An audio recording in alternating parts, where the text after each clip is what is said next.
पाली विभागाला शासकीय अनुदान प्राप्त करणे, स्वतंत्र जमीन देऊन पाली भवन निर्माण करणे व अण्णाभाऊ साठे अतिथीगृह परिसरात 300 विद्यार्थ्यांचे वसतिगृह निर्माण करणे आदी न्यायपूर्ण मागण्यांसाठी बनते विमानचा APSD विद्यार्थी हे 21 ऑगस्ट 2025 पासून मुंबई कलिना विद्यापीठाच्या आवारात सत्याग्रह आंदोलन करीत आहेत।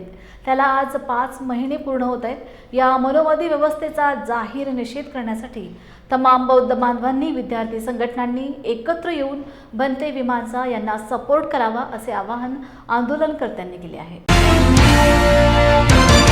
मी भदंत विमानचा मुंबई विद्यापीठाचा PhDचा विद्यार्थी। आता त्यांनी मला PhDमधून काढून टाकलं आहे, कारण मी इथे सत्याग्रहाला बसलो आहे। ही माझी सत्याग्रहाची जागा आहे।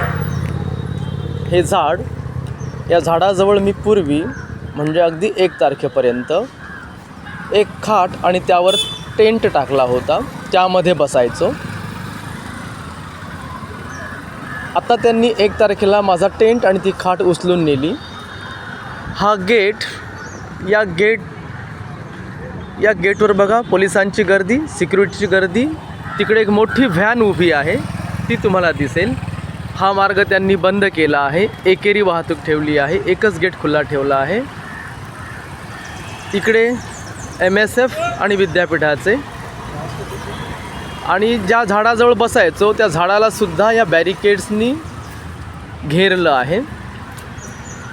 आणि 1 तारखेला मला इथे सुद्धा येऊ देत नव्हते, पण मी एका इथल्या फटीतून घुसलो।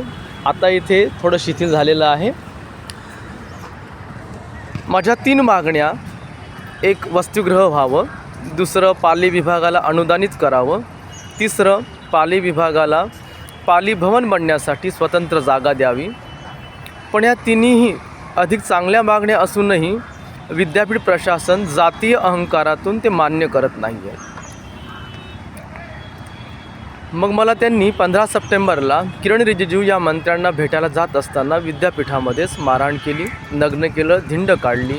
बेशुद्ध झाल्यानंतर पोलीस स्टेशनमध्ये घेऊन गेले आणि पोलिसांनी मला दवाखान्यात नेलं। 8 नोव्हेंबरला मला त्यांनी PhDमधून टर्मिनेट केलं। आता 1 तारखेला त्यांनी मला वसतिगृहातून काढून टाकलं।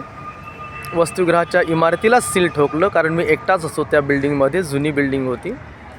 आणि आता मी दिवसा इथे बसतो या झाडाच्या, आणि रात्री मी इथे झोपतो, अशी अवस्था आहे। सत्याची मागणी केली की सत्ता कसा त्रास देते, टॉर्चर करते।